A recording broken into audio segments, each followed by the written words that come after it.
Hello, आप सभी को मेरा नमस्ते।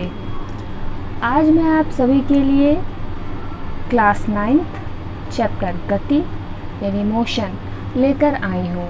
मैं इसके बारे में आज आपको गति क्या होती है, गति को कैसे डिफ़ाइन करते हैं, इसको पूरा डिटेल में समझाऊंगी। मेरा अनुरोध है आप लोगों से कि आप लोग वीडियो को पूरा देखें।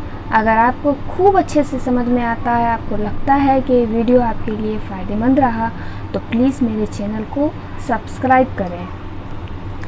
चलिए शुरू करते हैं। सबसे पहले तो हम लिखित भाषा में परिभाषा को पढ़ते हैं, उसके बाद हम इस परिभाषा को क्लियर करेंगे।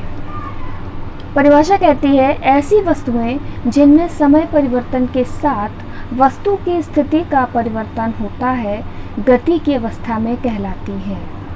इसके विपरीत जिस वस्तु की स्थिति में समय के साथ परिवर्तन प्रतीत नहीं होता है, उसे स्थिर या विराम अवस्था में कहा जाता है। परिभाषा कह रही है कि समय परिवर्तन के साथ जैसे जैसे समय बदलता है, वस्तु की स्थिति एक स्थान से दूसरे स्थान तक पहुंचती है, तो वह वस्तु गति की अवस्था में कहलाती है।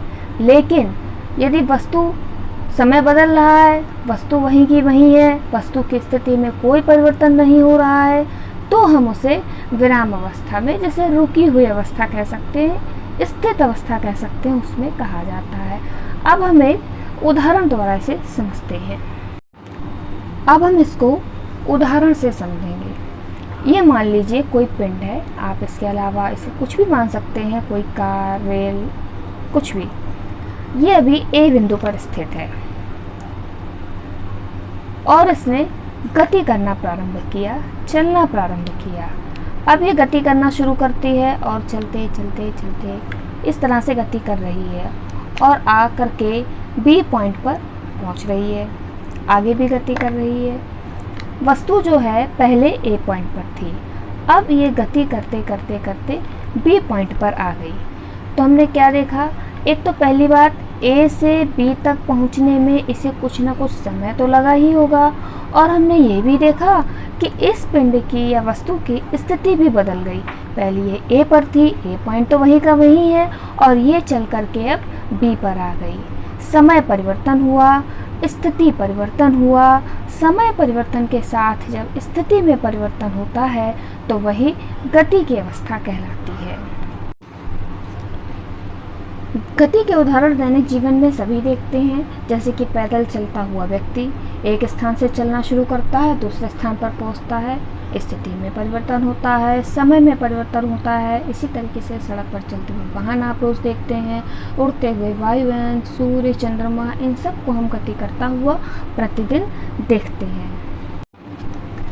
अब हमारे सामने सबसे बड़ा सवाल है कि क्या जो वस्तु स्थिर या गतिमान प्रतीत होती है वह वास्तव में उसी अवस्था में होती है? हम देखते हैं कि सूर्य पूरब से उगता है, पश्चिम में डूबता है। हमने देखा कि सूर्य गति कर रहा है।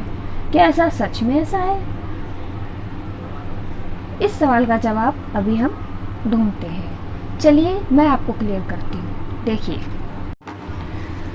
तो आपने कभी ट्रेन में तो सफ़र किया ही होगा। जब आप ट्रेन में सफ़र करते हैं तो आप क्या देखते हैं? आप देखते हैं कि आपको लगता है कि आप बैठे हुए हैं, और जब आप खिड़की से झांकते हैं तो आपको लगता है ये पेड़ पौधे, घर, मकान, जो भी रास्ते में पड़ रहा है, सब पीछे की तरफ गति कर रहा है। लेकिन आप जानते हैं कि सच में ऐसा नहीं है। आप ट्रेन में बैठे हैं, ट्रेन चल रही है। ऐसा क्यों होता है? इसको हम उदाहरण से समझते हैं कि क्या कारण है। अब आप मान लीजिए कि 3 ट्रेन हैं, ए, बी, सी। इनमें व्यक्ति बैठे हुए हैं, ए, बी और सी। अभी ट्रेनें स्थिर अवस्था में है। ट्रेन ए और बी दोनों एक साथ गति करना प्रारंभ करती हैं, बिल्कुल एक साथ, इस तरह से, ठीक। और जो ट्रेन सी है वो स्थिर अवस्था में है, वो कोई गति नहीं कर रही है। ए और बी बिल्कुल एक साथ, एक स्पीड में, एक समान गति से गति कर रही है। तो अब आप देखिए, जो ट्रेन सी है, ट्रेन में बैठा व्यक्ति सी है, वो ये देख रहा है कि ए और बी दोनों ट्रेनें समान गति से जा रही हैं, उसको दोनों ट्रेनें समान गति से जाती हुई दिखाई देंगी। लेकिन ए और बी ट्रेन के भीतर जो व्यक्ति बैठे हुए हैं उनको क्या लगेगा, जब वो एक दूसरे को देखेंगे तो उनको एक दूसरे को स्थिर प्रतीत करेंगे। ए को लगेगा बी नहीं चल रहा है, बी को लगेगा ए नहीं चल रहा है। क्यों? दोनों को एक दूसरे को स्थिर प्रतीत होंगे क्योंकि दोनों एक समान गति से एक दिशा में एक ही तरह से चल रही हैं। लेकिन जब ए और बी ट्रेन में बैठे व्यक्ति पीछे सी की तरफ देखेंगे तो उन्हें क्या लगेगा, उन्हें लगेगा कि ये जो सी है ये पीछे की तरफ गति कर रहा है। वो यही समझेंगे कि वो तो स्थिर है लेकिन सी पीछे की तरफ गति कर रहा है। तो इस उदाहरण से ये हमें मालूम पड़ता है कि कोई भी वस्तु है वो गति कर रही है, स्थिर है, ये देखने वाले की स्थिति पर निर्भर करता है।